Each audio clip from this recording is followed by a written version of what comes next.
Good evening, ladies and gentlemen, and welcome to a brand new episode of Bahrain Now, your favorite talk show. On today's episode, we'll be highlighting some great talents and initiatives from around Bahrain. So stay tuned, we'll be right back.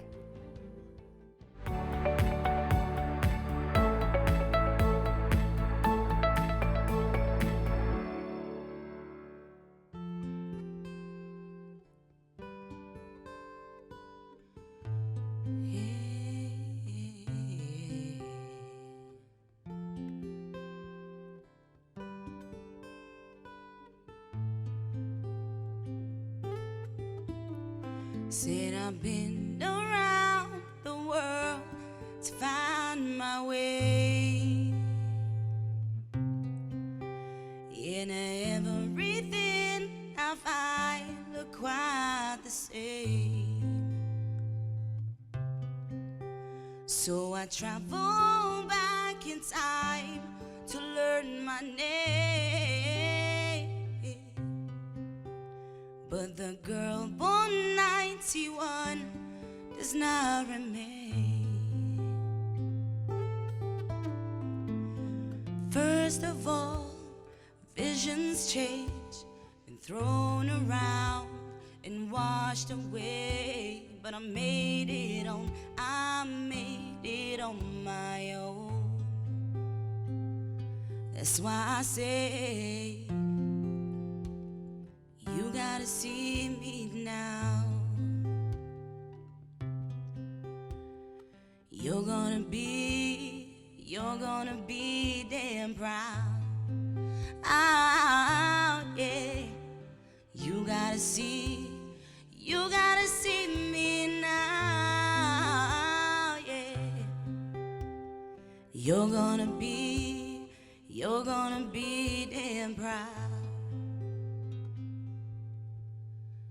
Open spaces on these broken wings have grown to be braces to take me higher. All I know is I'm on top of the world now, yeah. And I ain't coming back down. Not even if you beg and if you try, I'm taking back my tainted life. Just not today.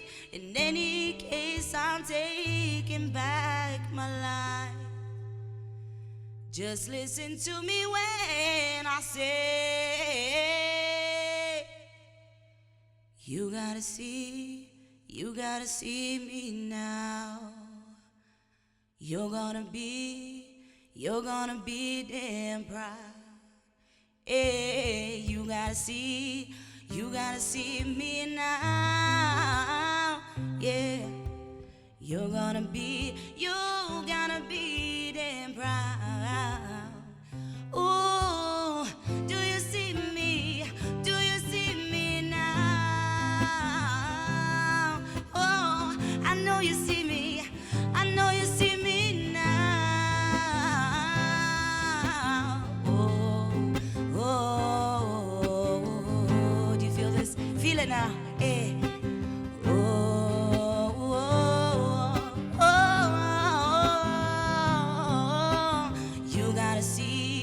You gotta see me now. You're gonna be damn proud.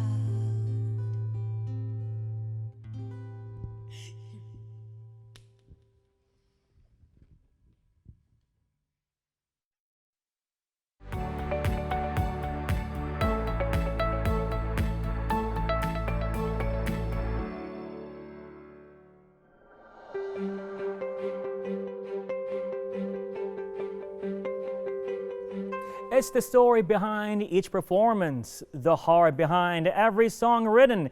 We're joined here with yet another local inspiring guest to share her inspiring story. Singer, songwriter, performing and recording artist, May Al Qasim. How are you? Alhamdulillah, how are you doing? Great, great. It's been a while. My heart is still racing because of your performance. Bless. love That it. song actually does mean a lot to me. Right? Yeah, it means a lot. You got to see me now after everything that's happened. I can only imagine. I can only imagine. I mean, music is not only a part of your life, No. apparently is your life.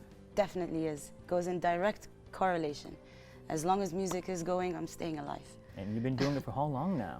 I want to say a solid 15 years. 15 years. Solid, yeah, professionally. Beautiful, beautiful. Yeah, yeah. I beautiful. can't believe it's been that long, I know, actually. I know. With the pandemic happening and all these things, it's just, you wonder where all this time went, but at the same time you go, wow, I've done a lot, I mean, you know? totally, totally. I mean, Looking I've seen you back. performing a lot on stages, Yeah. on screens, on social media, in a lot of places, and now pretty much you're having a beautiful, inspirational stories to tell and projects like Heal the World. Wow, yeah, my baby, my baby. Heal the World is it's a whole thing on its own. Yeah. It involves many different artists, public figures, and people who stand or represent a certain category. So we've got someone representing, animals Right. and their rights, which is very important. I see that, and I see the youth. I think that the innocence of the world is important too. So that's there in the song. There's the rap element that we've added that Yeah. changes the whole thing and adds a whole other culture to it. I found that was one of the risks we went through. Right. Doing the song, we didn't know, should we not? The rapper himself approached me and said, should we do this?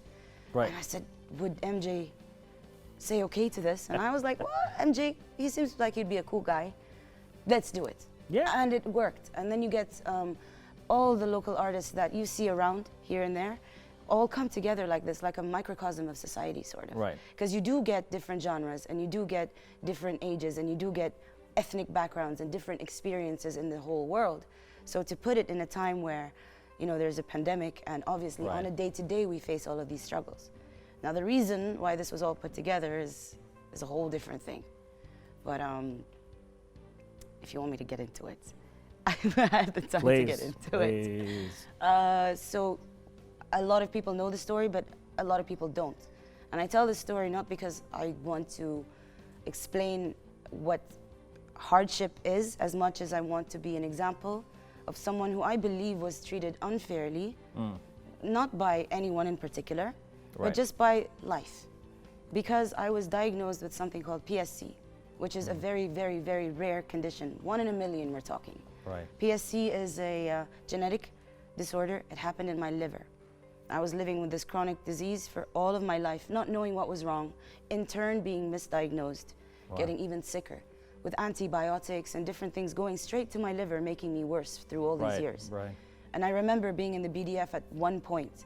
I had internal bleeding because of the portal vein in my liver. It had exploded, a major vessel in my Wow. intestine. Wow.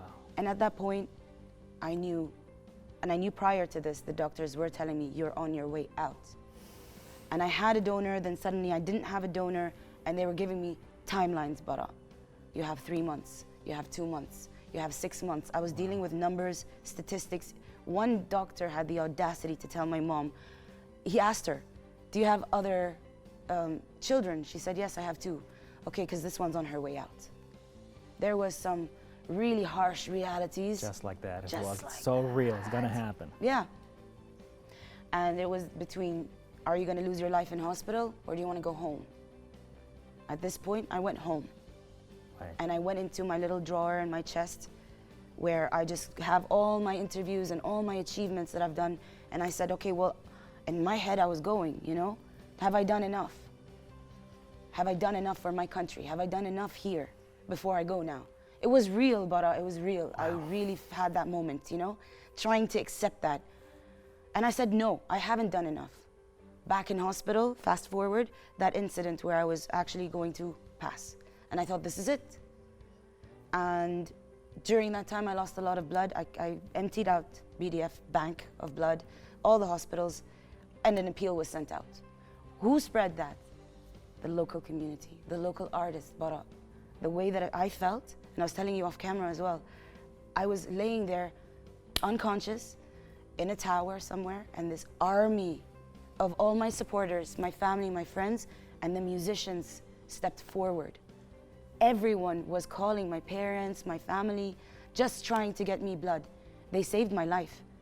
So thinking about this, I was sat there thinking, during this process of chronically and slowly deteriorating to my grave, I thought to myself, this is so unfair, right? For me, this is so unfair. I was diagnosed by this and this and this and this. And then it stopped being about me anymore. And I started looking at the unfairness of the world outside. There must be someone somewhere feeling what I'm feeling. And then it gets bigger than just me. It goes poverty. It goes war. It goes just between me and you, just trouble, turmoil. There are nasty things in this world. Which song came to mind? Heal the world. Heal the world. MJ said it better. He said, we are the world, and he said, heal it. We know we are the world. The world is present. Right. But now it's really time to heal it. These artists, this is the first batch, because this is season 1 only, I immediately said, okay, stepped forward, I said, I have this concept. Slowly, it went from an idea this small, from my living room couch with a bunch of friends sitting around, saying, what can we do? How can we do this? And it was just me faffing around, babbling, as usual. My friends are used to it, but this time I was like, no, guys, this is the thing. This is what I'm here for. Now, I'm not only giving back, because I feel now it's my turn to give back to the society, give back to Bahrain. Because the way they stood up was amazing to me. That didn't just mean they stood up for me. It meant that I have been heard. And if I got the chance to be heard, so do all these people. And now I want to open that platform. By spreading messages, real messages, Bara. Right. This stuff that maybe you don't want to hear, not all the time. Heal the World just so happens to be a great song everybody follows. But there are other bad songs that people can follow. We don't want to go that direction. We want to go in the spirit that people have hope, belief. I wish and I hope that I can stand as an example. It's amazing, like how music at this point wasn't only just a form of expression, it was a healing.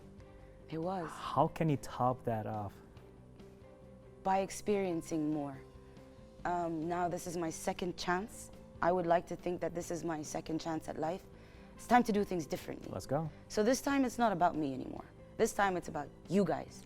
And I want to know what's out there because I can see the market changing and moving, and I see how I am one with music. It unleashes something. Let me ask you a question, actually. I do this on stage sometimes. Music, if you break it down, M-U-S-I-C, music unleashes something in, just give me the C, no matter what you say. Community? You're right. Culture, cultivity, creation. Everything you say will not be wrong. So music is in everybody. Because everybody that says a C word, even if you said chicken, you would be correct. I would like to have a chicken. You would be correct, because music is everything. It's everything. That's how we learned. But we learned the sound of, you know, the wind, that howling. We learned noise through nature. Everything that we see around us is music. It's just a matter of understanding vibration and energy. Good energy, good people, good vibes, good messages. You put them together, you are not going to fail. I'm getting goosebumps right now. So not only you can sing, you're a philosopher too. You experienced life, you're a producer, an artist, and now you are there to give back to the community. Yes. And I would really, really, really, really like to call forward all the local artists. You don't have to have a rep. And please, you don't have to have the numbers on social media. You just got to have the will and the passion. You can't say, oh no, I can't sing. I don't believe you. I do not believe you. I can't sing. No, I don't believe you. Okay, let's talk about that later. We'll talk. So how can we support you? How can you support me? By supporting them. Hashtag support your local talent. Okay. If you follow me on Instagram, May Al Qasim Official, don't just look for me. Find the people that I'm tagging and come forward as young musicians, not just young. And by young, I don't mean age. I mean experience. Whether you sing in the shower or you think you just like to sing, or if it's music in general, not necessarily singing. I'm only saying that because I sing. But any sort of talent that you have, bring it forward. Because we're no less than international, Tara. We are a dot maybe on the map, but we are so rich with talent. Bahrain, wow. Bahrain has shocked me. Right. And I've lived abroad and I've seen things and I've traveled. I was a pilot baby as well. I am a pilot baby still. So I've seen the world, but nothing like Bahrain, nothing like this place. The talent we have is so close to us as well, because we're so close. We're already family oriented, Bahrain. Beautiful, beautiful. Put that together, and if we just stop all of this violence and bickering, I swear we could just get up and have more culture to give. I mean, if I may, You may. it's like we need more time definitely to see more of those perspective of healing the world with the music, but unfortunately we're out of time. So to wrap this up, last words to the community here in Bahrain and the world. Be yourself. Be yourself and don't stop. Never quit. Even if you think it's the end, it never is. There's no such thing. Keep going. Keep with going. whatever it is that you do. Keep going. You as well, Bara. Thank you so much for having me. Thank you, May. It's been a pleasure. for being Thank you. Honor. Thank you so much. Appreciate it. Appreciate it.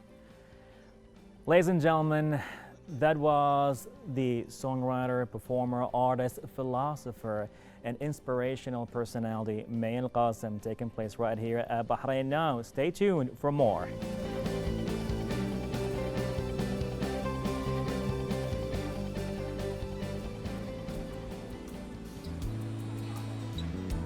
There's a place in your heart, and I know that this is love. And this place could be much brighter than tomorrow. And if you really try, you find there's no need to cry. This place, you feel there's no heart or sorrow.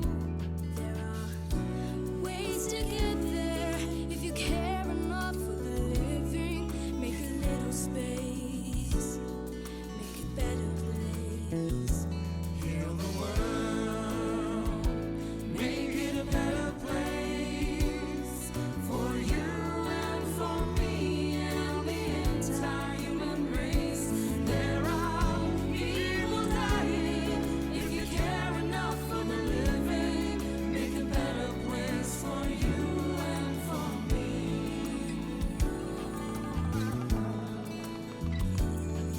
Even though we look so different skin tones, so many religions, we must remember that we came from one. Love is the essence, how life begun. We lost the touch along the way. From the source we went astray. Let's put differences aside, get our energies combined. Put your hand in my hand and let's rise together. And we stand and fight, let's heal the world. If it's that is always loving us first growing, so make a better world, make a better place. Heal the world, make it a better place for you and for me and the entire human race. There are people dying. If you care enough for the living, make a better place for you and for me. And the dream we were conceived in will reveal a joyful face. And the world we once believed in will shine again in grace. Then why do we keep strangling light around the world so to see? Though it's plain to see this world is heavenly.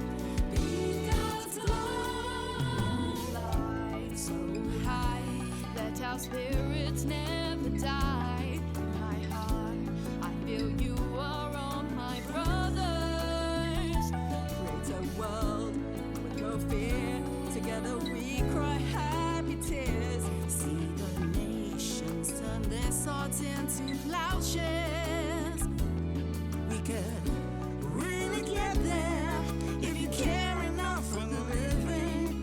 Make a little space, make a better place. Heal the world, make it a better place for you and for me and the entire human race. There are people dying. If you care enough for living, make a better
In Eaton House, children are encouraged to become critical thinkers and problem solvers. Here in the studio, we have Julia Knight, the principal of Eaton House. Good evening, hi. Hi, How are you today? I'm really well, thank you. How are you? Good, great. So Eaton House, what's happening there? Oh, it's a fantastic little school in the heart of Hamala. Okay. It's currently up to age 7. It's a kindergarten, and we have 2 lovely sites in Hamala. Beautiful. And it's really, really lovely actually. You should come and visit. Oh, I should definitely. Maybe relive my earlier stage of my life, maybe pretty much over there. Beautiful, beautiful. So tell us about the curriculum. So the curriculum is really interesting. We recently took on the Oxford International Curriculum, and we were a Okay. pilot school for Bahrain. And actually it's really interesting because we place well-being at the centre of it. Okay. And when we talk about well-being, we talk about happiness, but not just happyology in the sense that we're teaching children to be happy all the time. We teach them how to manage their emotions from a very small age all the way up to those crazy teenage years. Right. Beautiful, beautiful. So how is this different than before? Like, what's happening in today's time that we need to focus on in our educational system? I think the pandemic, obviously we can't escape from that at the Right, moment. The pandemic has made a real shift in education, and it's moved us away from very classroom and teaching teachers who are focused on the academics. Parents and international schools in particular are looking at how our children are behaving in terms of their well-being and wellness. Beautiful. The thing is, like, as going through the Eaton House's information, this word, hopefully I'm pronouncing it right, pedagogy? Yes. What is that? Why is it so important? It's really important because it's the way that we teach. So pedagogy is the art of teaching, Okay. and we do it slightly differently. So we're a British curriculum school, which means we're aligned to the UK system, Right. but we have our own unique way of teaching, and it follows. Maybe viewers will be more familiar with the International Baccalaureate, but it's an inquiry-based system. So children are encouraged to discover for themselves. This builds critical thinkers, creative problem solvers, all the things that we're going to need for the next generation. Beautiful, beautiful. So how many branches do we have so far now? So we have 125 schools around the world. Beautiful. And we're growing. We've just branched out into Australia, and we Wow. will be in Europe and the US soon as well. Our school is the first one in the GCC, and we Okay. are set to open 9 more across the region. And it's really, really exciting because we are hoping that we're going to challenge the views of education across the region. How so? Well, we are very small, so our class sizes are very small. So typically in a school you may have 24 or 26 students. Our maximum is 18 per class, and we're very much focused on small groups and teachers that are involved in the learning, know the children inside out, and boutique style learning really, so that we are in the heart of the community. The children are absolutely our be all and end all. Everything we do is focused on those children. Beautiful, beautiful. So I guess the concern would be is that if my son will pass by the school and let's say visit and register, I think the only concern would be is that he will outsmart me. Absolutely. It's like no, it's the other way around. I will have to keep up with my son now. It's like, come on. Do you know what? I think we need children like that. We need Right. children to be smarter than us grown-ups, because we're not doing a great job, are we? And if we make sure that our children are equipped with the things that they need for next year and the year beyond, we're going to be all right.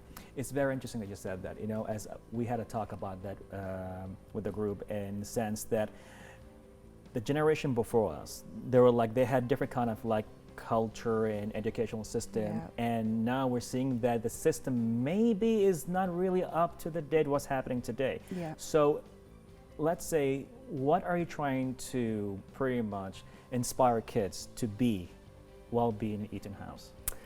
We want them to be whatever they want to be. Wow. So our curriculum is built around wellness, it's built around that well-being, but we also have something really special called global skills. So traditionally that would be your humanities, your geography, your history. But actually what it does, it's aligned to the United Nations sustainability goals. Wow. So children from as age 4 are learning about world's problems, so things like climate change. And actually last term, year 1, who are age 5 to 6, and Okay. reception, who are age 4 to 5, they all work together to put a production on called The Rainforest. They learnt about climate change, they learnt about the animals in the rainforest, they chose the songs, they painted the set, and it was a real community feel, and they did it all by themselves. And that's our job as adults, to stand by and let them go, let them flourish, let them have that creativity, the imagination, that they can come together and realise that there's a problem that needs solving and they've got the power to do it. We are hoping that they will be the change makers of the futures. Beautiful, beautiful. So the question is, can a person almost in his 40 who happens to be an interview on Bahrain TV join the house and relive that first 7 years that I don't think I've done too well besides just eating and hanging out and watching TV? They're very, very critical. Right. I think actually you can pass by. We're very much part of the community. We love having visitors, obviously, when the coronavirus and restrictions are lifted. Our children are used to having adults around them, but they are the centre of our school. One thing that you probably would like is that we have 4 playtimes a day. Yep. So they come in the morning and they have 45 minutes where they can explore the garden, they can look after the plants that they're growing, they can look after the animals that we have there, or they can paint, they can draw, or they can climb the climbing frames before they start their formal learning. And we found that the more energy that we give them to run off, the more focused they are in class. So we do the hard academics, and that's hard for a 5-year-old, is the English and maths in the morning. They have another playtime where they're just able to run off that energy. So we are very much a play-based provision. The more fun you have, the more likely you are to learn. Sign me up. That's it, I'm down with this. Well, I would love to talk more about it, but any last words before we end this conversation? The last words are, the children literally are our future, and if you are looking for a school that puts your child first, then Eton House it is. Let's go, let's go. Thank you very much. You're Julie welcome. Knight, thank you so much. Very welcome. Ladies and gentlemen, for future critical thinkers, Eton House, check it out. More coming out right here on Bahrain Now.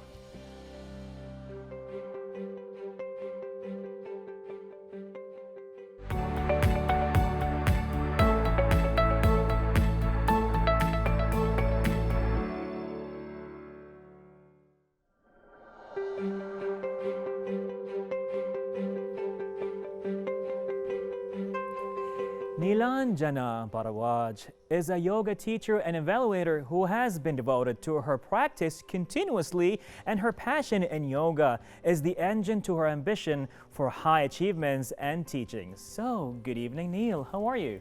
Very good evening. Thank you for having me over. It's a pleasure. So, why did you embrace yoga? Well, it's a long story, but I'll try to make it as short as possible. It goes back many years, almost 22 years ago. 22? Yes, because I'm an architect by profession. Wow. And have always been physically very active, mobility being a very big part of my life ever since I can remember. And like most women back then, that's almost 22 years ago, I was extremely active and I wanted to do everything right. So the roles of an architect, of a housewife, of a wife, of a daughter, daughter-in-law, A lot going on. all of that. And along with that, I love to squeeze in whenever I could my physical fitness part of it. So, my days were very busy and buzzing. And I felt on top of the world because I think I was doing everything really, really well. Yoga was never part of any of that part of my life. But what happened suddenly, one fine day, in this very busy, very productive, the way I thought of it, active life of mine, I suddenly had this one day a shooting pain in my left clavicular region, which went all the way back, and it kind of had cervical issues. Pretty heavy. Yeah, very, very painful. And within a span of, I would say, 3 weeks, I had 3 or 4 of my joints which were affected. Like it came on, first it was this supraclavicular joint, then the right knee, then at the back, and so on and so forth. And nobody could really figure out what the problem is, Showed myself to doctor and everything. But I was diagnosed, to cut a very long story very short, diagnosed with an autoimmune condition called Localized Scleroderma. It's a skin disorder. A skin and disorder. And the arthritis was a part of it, like a reaction to it. And it was polyarthritis. So the allopathy doctors, they kind of wrote me off that time. I had stopped moving. I was so active, but I could not move my neck. I used to wear a collar to work, and I was a very busy architect. I had my knee double the size, it had grown, and so on and so forth. I used to limp to work. So I was on medication, obviously. I couldn't start my day without that. A lot of medication. This story is important, so I'm quickly telling you that why this journey happened. And it reached a point where, I had the pain was so immense that they decided to put me onto steroids because my Oh, inflammation man, levels that's a were lot. extremely hard, extremely high. And that's when I put my foot down. I said steroids is not the way I'm going. I was taking a lot of anti-inflammatory drugs, but steroids, I put my foot down to that. And that's when the exploration began. And I tried a few different modalities and was directed towards yoga. Okay. So yoga didn't cure me. I won't say it just completely cured me, but it helped me in that path, along with an alternative healing system called homeopathy. I don't Okay. know whether you've heard of it. It would be my first time, but now I got interested. Yeah. So it's an alternative healing system. It's not allopathy. With all due respect to allopathy, this is what worked for me because I decided to take on this path. And the doctors who had written me off, took me about 10 months to get out of that condition. Oh my God. And back then, when I was 28 and now I'm going to turn 50 in a few months. Wow. Yeah. Congratulations. Thank you. Amazing. Thank you. So it's been a huge journey and yoga stuck on to me because it helped me come out of that debilitating condition in which everybody had told me I would never be able to come out of. Sign me up. So that's my story. Sign me up. Anytime. Definitely. I promise you will fall in love with it. I already did. That's why I'm like, let's sign the papers. So from that journey, Yeah. becoming a yoga teacher, an inspirational person, achieving a lot of things with the power of yoga, to writing this book. So what's going on there? So, well, we moved to Bahrain about 9 years ago. My husband is a doctor here and we moved here. I'm an architect or whatever. And I love spreading the word of yoga because the way it's touched me, it's worth spreading, isn't it? Right. So when I moved to Bahrain, I kind of had some time on hand and I looked up and I came across Bahrain This Week. It's a popular weekly newspaper here. Right. And I kind of just dropped in a line to them on Facebook saying that I'm so and so and I would like to write a column if you're ready for it. And they replied and they said, why not? Why not? And they told me that, start off, let's see how it goes, do a couple of columns, we'll see. We did that, we started, but it's continued. The Yoga Buzz is what we call ourselves, this little column of just 300 words. Yoga Buzz. The Yoga Love that. Buzz, yeah. It's been active for 5 years. So we took a little break in the pandemic, but we are on again from June 21st, we are back. Beautiful. Big, And big now bag. the book is there. So yeah, so the book happened because it's an assimilation of not all my articles, some of my articles. Okay. So what happened is that as a yoga practitioner Right. and a lover of yoga, many people ask me that, can you recommend us a good read? And there are thousands and thousands of books on yoga, as you would know. But then, it's very hard to recommend something which is easy, concise, and effective. And easy. The most important thing is that. So this book is known as I call it the Yoga Handbook because it is a yoga handbook. Okay. You pick it up and it literally gives you everything that you need to know about yoga, but very concise, very easy All to right. understand way. Yeah. Can't wait to get my hands on it, definitely. Absolutely, there's one I for mean, you, would love a that. signed copy. So, the moment I knew I'm gonna meet you, the first thing I thought of, once we're doing the talking part, I would love, to everybody, right now to the cameraman, everybody, even the director, the control room, the viewers, everywhere, to right now follow your steps in maybe a 30 seconds to a 1 minute breathing exercise. Sure. Okay. Sure. So yeah, Right, breathing, there let's are go. so many different types of breathing exercises, but I can just, do you know how to breathe? Are you aware of how you're breathing most of the times? I've been told I'm a bad breather Okay. by a So doctor. most of us are, believe me. All right, so the most important thing is awareness of your breath. Sure. We are not aware how we breathe, right? Right. So just take a deep inhale through your nose evenly and try to think about taking the breath into your abdomen. Okay, we'll do it together. Take a Okay. big inhale. And then exhale slowly through the nose or maybe through the mouth. So inhaling right into the abdomen, breathe in. Filling the abdomen, filling the chest, and then exhale slowly. So we call this a full yogic breathing. Most of the time how we breathe is, It's just like this, it's very shallow, it's Yeah. very fast. We never take it into the abdomen. Now I'm not telling you to breathe constantly. No, don't do that. But whenever you get a chance, if you're driving, Okay. if you're just sitting and working, you could take a few moments and do this deep breathing. Right. All it does, it gets in almost, they say, Right. almost 40% more oxygen into your system in one breath than you would in a normal breath. Now, isn't that amazing? It's so interesting to Yeah. know that how can you change your life by Yeah. simply Yeah. breathing. Yes, yes. And I must give you a little trivia here because I know Okay. you have very little time for me, but about the breath, it's so, so important. If you look at the animal world, if you look at the world in general, we all are breathing and therefore we are alive, right? Now, if you look at, say, a tortoise, Okay. a little animal tortoise, it lives up, it's cited to live up to 150 years to as much as 300 years. Right. We have different types of lifespans of tortoise. And how many breaths do they take in a minute? 1 to 3 breaths in a minute. A minute, one to three breaths 1 to 3 a breaths minute? a minute, right? As against a rabbit, which breathes like this, with the tongue out, right? How does Right. a rabbit breathe?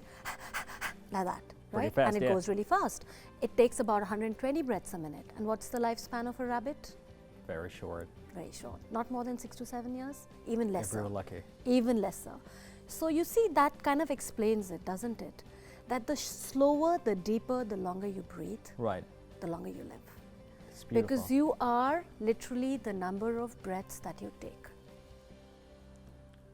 Wow. Okay, we're gonna hashtag that. Beautiful. I love that. Yeah. So you Love see, that. yes, so it's a fact. So yogic breathing is very powerful. This is very basic what I'm teaching you. As you progress in this practice, we have various books on pranayam. Pranayam is the yogic breathing that we're talking about. Right. It's you hold the breath in, you hold the breath out. It's all about controlling and manipulating your breath.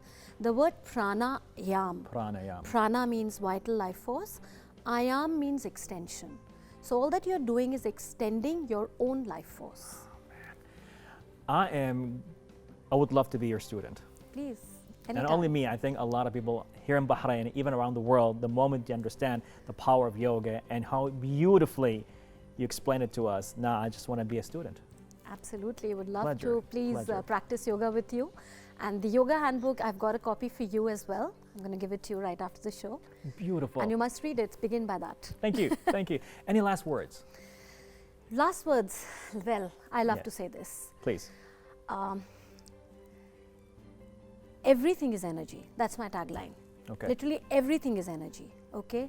So be the energy that you want to see in others. Beautiful. Beautiful. Life mission, life goal. Let's work on that. Thank you so much. We Lovely, are and thank you so so much for honored. having me here. And such a pleasure having you over here. Thank you. Thank you. Ladies and gentlemen, breathe better, live better. More coming up right here on Bahrain Now.